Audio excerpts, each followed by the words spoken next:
Wa qala Nabiyuna Muhammad sallallahu alaihi wasallam,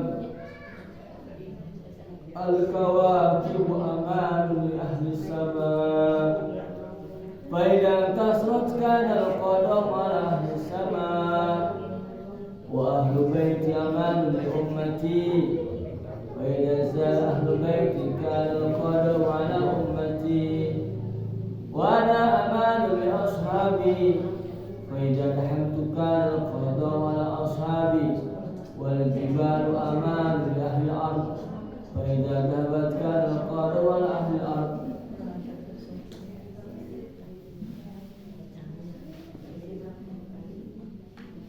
Jamaah Isya yang dirahmati Allah Subhanahu wa taala, Nabi telah bersabda, al-kawakibu amanun li ahli sama. Bintang-bintang ini adalah penjaga. Penjaga untuk siapa? Untuk para penghuni langit. Para penghuni langit ini diantaranya diisi oleh siapa? Oleh para malaikat.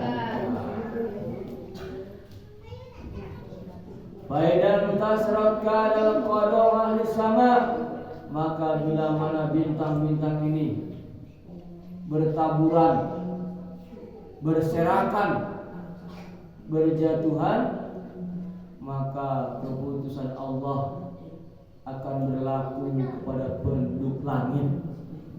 Di antara mananya apa?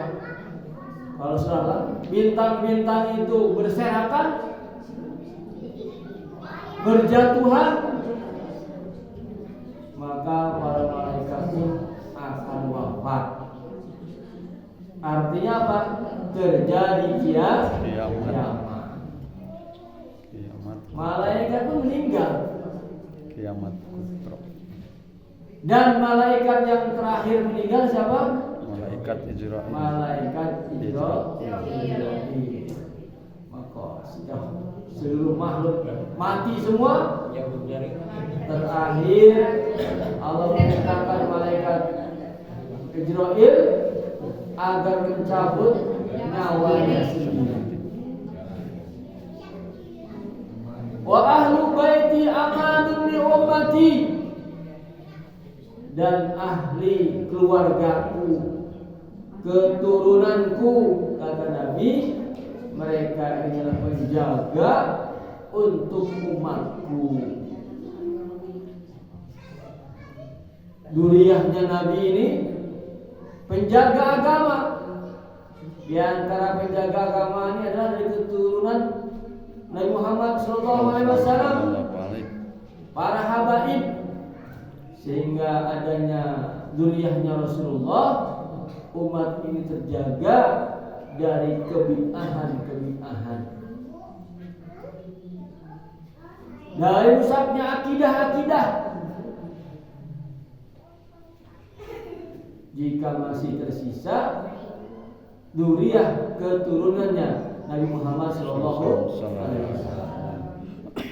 Bahkan di akhir zaman nanti umat akan dipimpin oleh satu pimpinan, yaitu oleh Al-Imam Mahdi, dan beliau pun merupakan keturunan Nabi Muhammad SAW, yang sekarang dikenal dengan Habib. Lalu muncul sekarang apa yang dimunculkan? Ada isu-isu yang menyebutkan Ba'lawi ini adalah keturunan Nabi palsu. Bukan keturunan asli katanya. Ini palsu. Habib ini palsu.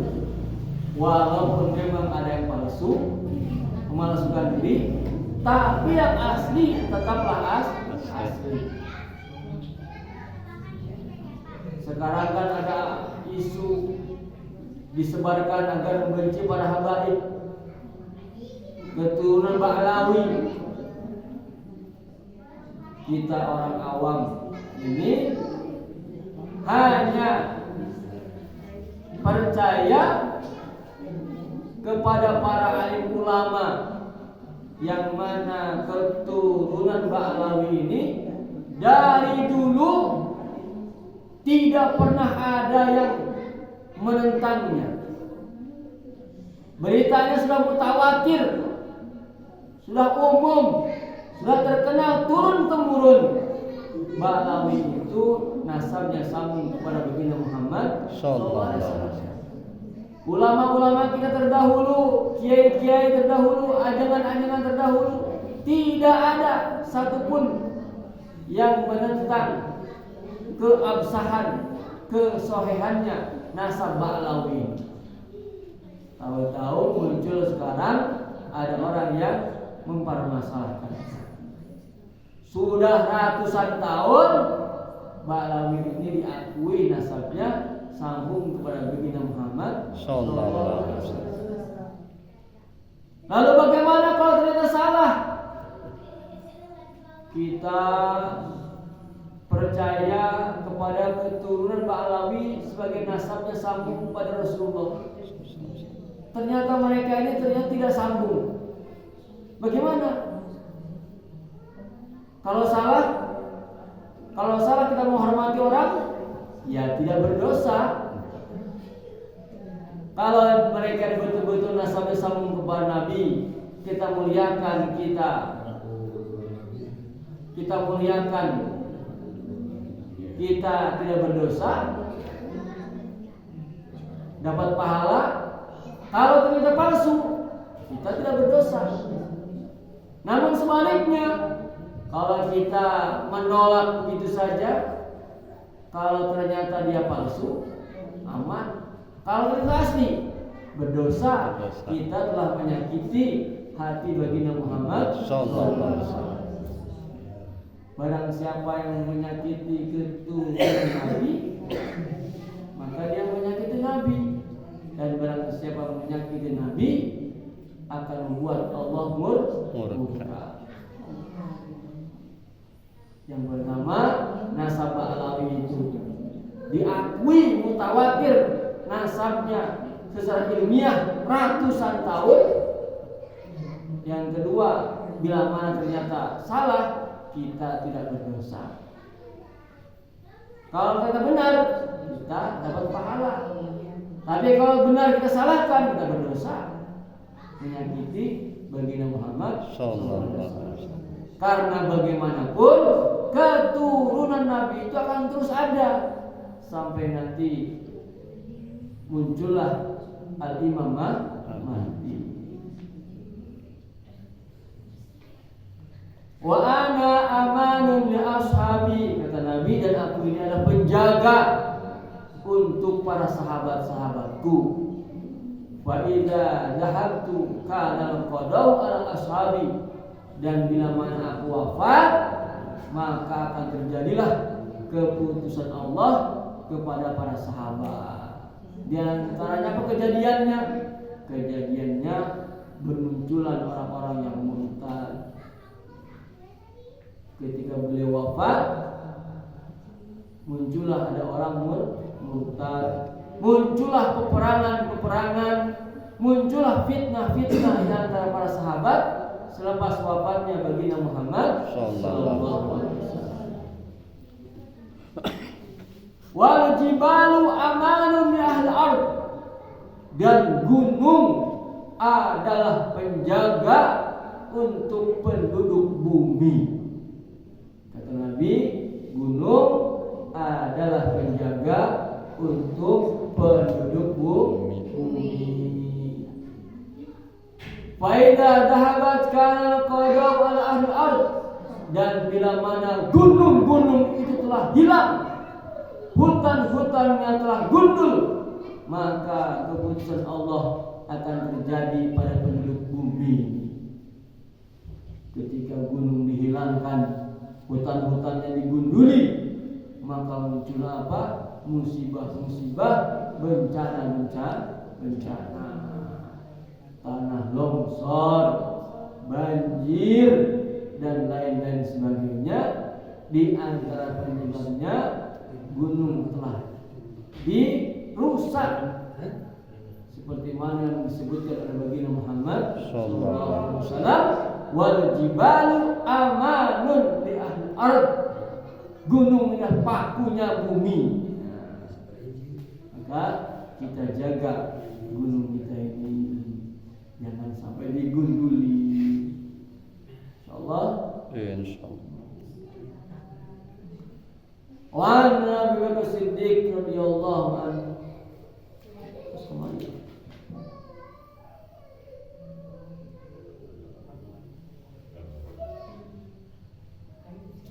Wa qala aydan, ini nasihat Sayyidina Utsman.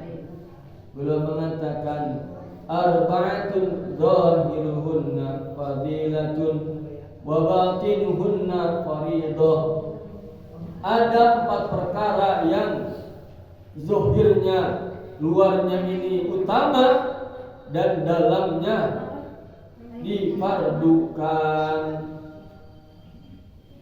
Yang pertama apa? Mukhalatus salihin fadilatun. Sering berkumpul, sering berjumpa, bersilaturahmi dengan orang-orang soleh, dengan orang-orang yang dekat dengan Allah, maka itu merupakan suatu keutamaan.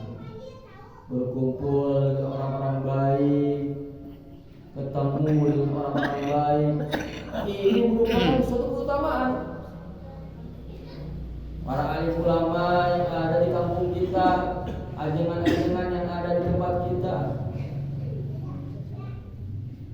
bertemu, berkumpul, duduk bersama mereka, itu ada nilai utama di sisi Allah. Banyak kebaikan-kebaikan. Seperti mana kalau kita berteman dengan orang-orang buruk, nauzubillah, sedikit banyaknya akan mendapatkan pengaruh-pengaruh keburukan. Maka ketika kita berkumpul dengan orang-orang baik, orang-orang soleh, para alim ulama, maka kita akan mendapatkan kebaikan. Baginda Muhammad sallallahu alaihi wasallam bersabda, "Al-mar'u ala dini khalilihi, falyanzur man yukhaliluhu." Terkadang orang itu agamanya, amalannya tergantung pada temannya. Kalau temannya baik, biasanya dia ikut-ikutan baik. Kalau temannya buruk, biasanya ada efek-efek dapat keburukan. Berteman dengan orang-orang baik ini, berkumpul dengan orang-orang baik, diibaratkan seperti mana berdekatan dengan penjual minyak kasturi. Berteman dengan teman yang baik diibaratkan seperti mana berdekatan dengan penjual minyak wangi. Walaupun kita tidak membeli, kita merasakan wanginya. Betul tidak? Namun sebaliknya, kalau berteman dengan teman-teman yang buruk, diibaratkan seperti mana berdekatan dengan pandai besi. Ya, pandai besi kan namanya. Tukang ada profesor. Pandai besi. Walaupun kita tidak ikut-ikutan, sekurang-kurangnya kita mendapatkan asapnya. Inilah pentingnya sering berkumpul, mencari teman orang-orang baik. Pengaruhnya besar. Kelompok, teman-teman, komunitas itu pengaruhnya besar. Kalau kumpulnya dengan penyanyi, ya kita akan ikut-ikutan suka nyanyi. Kalau kumpulnya dengan orang-orang yang suka ngaji, ya kita ikut-ikutan suka ngaji. Itulah kondisi kita. Tergantung temannya. Temannya baik, ikutan baik. Temannya buruk, ikutan buruk. Wal iktidau bihim faridatun. Dan ikut kepada orang baik itu hukumnya wajib. Kita dianjurkan sering kumpul dengan orang-orang baik, orang-orang soleh. Dan mengikuti orang soleh itu hukumnya wajib. Seperti mana kita mengikuti orang buruk itu haram, seperti mana kita mengikuti orang buruk itu haram, maka ketika mengikuti orang baik hukumnya wajib. Sungguh beruntung orang-orang yang tinggal bersama suasana orang-orang baik. Karena teman kita di akhirat itu siapa? Teman kita di dunia. Teman kita di akhirat siapa? Teman-teman kita ketika di dunia. Kalau teman orang baik, tentu di akhirat kumpulnya dengan orang-orang baik. Dan orang baik tinggalnya di mana? Di surganya Allah. Almar'u ma'aman ahabba. Orang itu akan dikumpulkan bersama orang yang dicintainya. Kalau dia suka dengan orang-orang baik, betah dengan orang-orang baik, maka di akhirat akan dikumpulkan bersama orang-orang baik.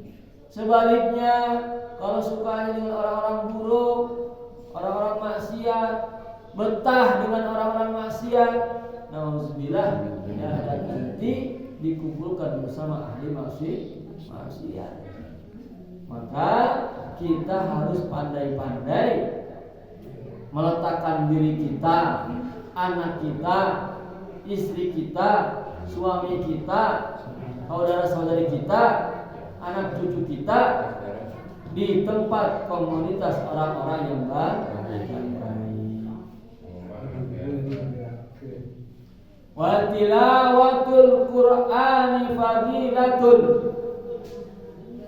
Dan membaca Al-Quran ini merupakan keutamaan.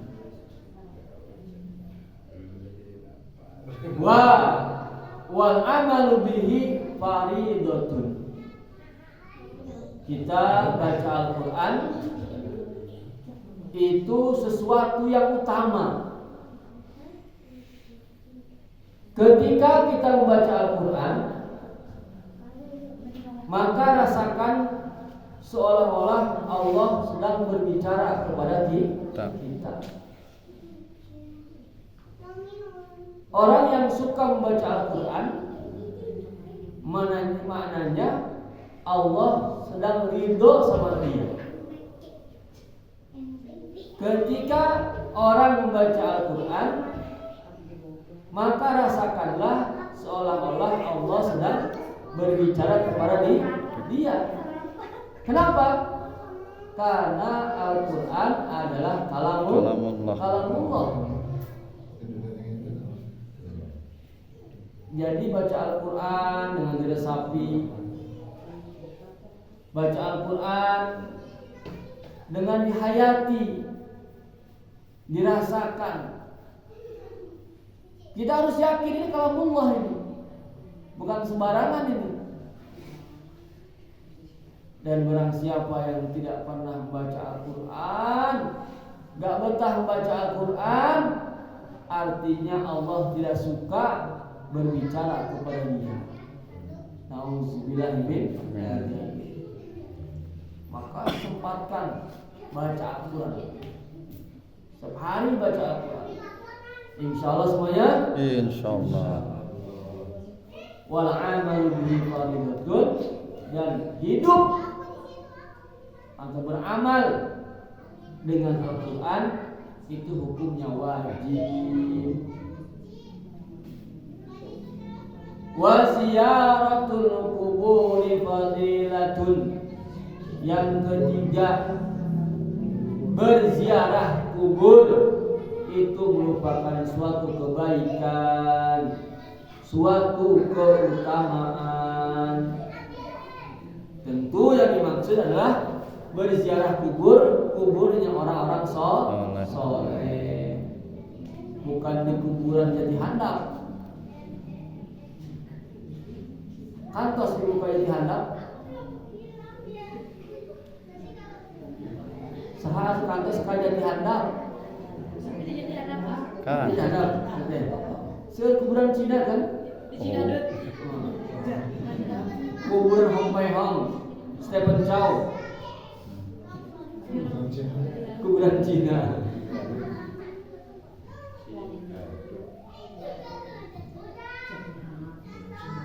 Berziarah kubur merupakan suatu kebaikan, keutamaan. Dengan berziarah kubur sambil kita rasakan suatu saat nanti kita pun akan dikubur.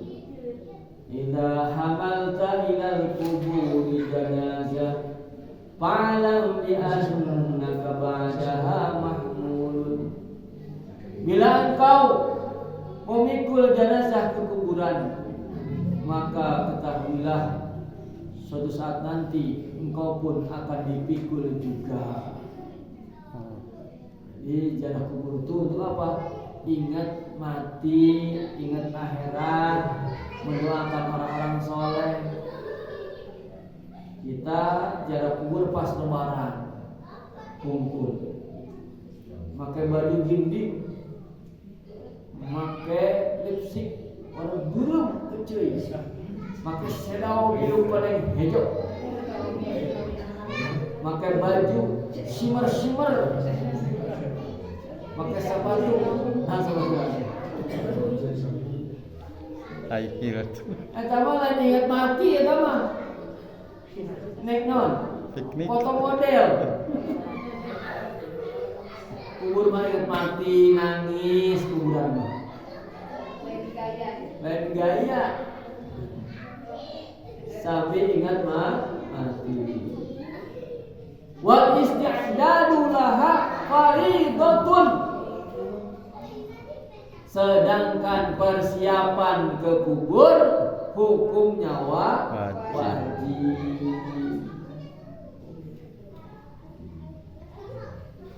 Dengan apa persiapannya? Persiapan ke kubur dengan apa? Dengan amal-amal soleh. Itu persiapannya. Jangan sampai masuk kubur tangan kosong. Harus persiapan. Di kubur itu lama. Dalam satu riwayat disebutkan manusia yang terakhir mati di kuburan itu berapa lama? 50.000 tahun. Allah. Yang terakhir mati. Satu hari di akhirat sama dengan 1000 tahun di dunia. Allah. Lamun amalnya soleh bagus. Kuburannya dibentangkan permadani, ditampakkan surga, betul tidak? Betul. Kalau amalnya buruk, na'udzubillah min Dzalik.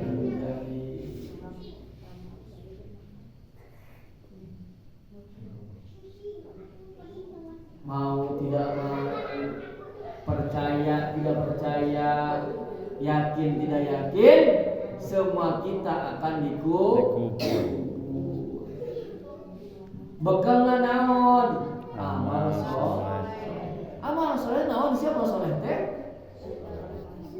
Taat kepada Allah, takwa kepada Allah, amalkan sunnah-sunnah Rasulullah.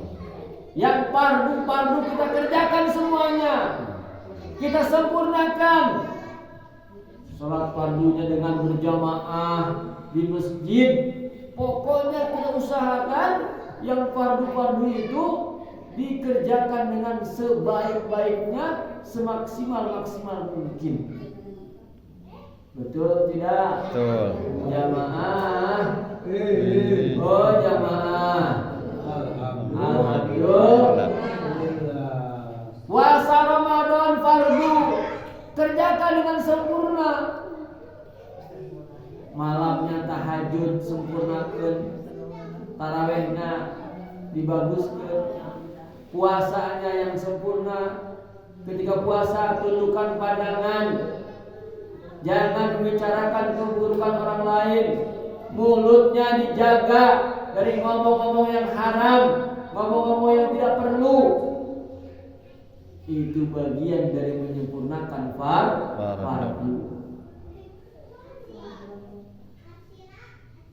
Sunahnya juga disempurnakan, tarawehnya disempurnakan, baca Al-Qur'annya disempurnakan. Demikian juga fardu sholat kita kerjakan dengan sungguh-sungguh, dikerjakan dengan berjamaah di masjid di awal waktu. Itu diantara amal soleh yang akan kita bawa ke kubur. Dan bila mana ada kekurangan dalam sholat fardu, disempurnakan, ditambal dengan sholat sunnah. Ketika orang di akhirat ditimbang oleh Allah amalan dan malaikat amalannya, sholatnya, ternyata apa? Yang malaikat ini ada kekurangannya. Maka firman Allah, wahai malaikat, lihat, adakah dia memiliki sholat sunnah, sholat rawatib, qobliyah ba'diyah? Kalau ada, ditambah. Untuk apa? Menyempurnakan kekurangan dalam sholat fardu. Itu di antara amal soleh. Kemudian apa? Akhlak yang baik. Akhlak yang baik kepada siapa? Bila mana dia seorang suami, maka akhlak yang baik kepada istrinya. Bila mana dia berupa istri, maka akhlak yang baik kepada suami. Jangan saling menuntut hak. Jangan saling menuntut hak. Jangan suka menyalahkan.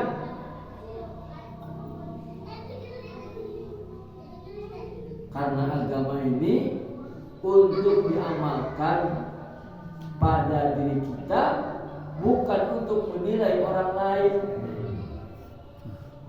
Agama itu untuk menilai diri kita, bukan untuk menghakimi orang lain. Ada orang kaya dengan orang miskin. Atau orang miskin dengan orang kaya, kamu ini gimana sih? Punya harta tidak mau berbagi. Nanti harta kamu dihisap, kata si miskin. Kata si kaya, wahai kamu orang miskin, sabar dong dengan kemiskinannya. Orang miskin akan masuk surga duluan 500 tahun sebelum orang kaya. Akhirnya apa? Bertengkar akhirnya. Istri, suami kerja. Kamu harus kerja bagi suami ini. Kenapa? Suami wajib memberikan nafkah buat istri, makan yang layak untuk anak istri. Kata suami, istri kamu harus sabar. Jangan bisa duit terus. Doa, siapkan makanan yang enak. Agama itu bukan untuk menghakimi orang lain, tapi untuk menilai diri kita sendiri. Orang miskin ya sabar dengan kemiskinannya. Saya miskin ya sabar. Tidak perlu minta-minta kepada orang kaya. Orang kaya begitu. Saya orang kaya, berarti saya berbagi kepada orang lain. Akhirnya apa? Damai dunia. Itu diantara bentuk memperbaiki akhlak. Allah kepada anak-anak, cucu, kita didik mereka, kita arahkan mereka kepada agama dan seterusnya. Wa iyadatul maridi fadilatun. Berkunjung berziarah kepada orang yang sakit itu bagus. Wattikhadul wasiyati minhu faridatun, dan meminta nasihat kepada orang sakit itu harus dianjurkan. Orang sakit itu banyak nasihatnya. Kalian mumpung lagi sembuh, lagi sehat, ibadah yang sungguh-sungguh. Kalau sudah sakit seperti saya ini, jangankan mau sholat, mau makan pun gak enak, kan? Nasihat dari orang-orang sakit. Insya Allah sampai sini ada yang ditanyakan, silakan.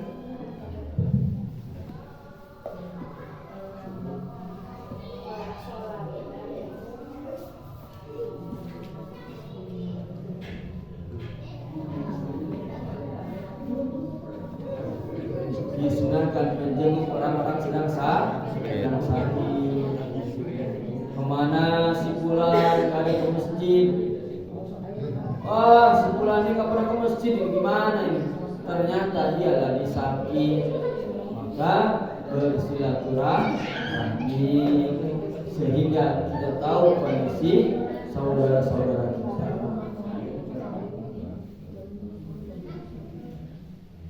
Salat cukup? Bismillahirrahmanirrahim.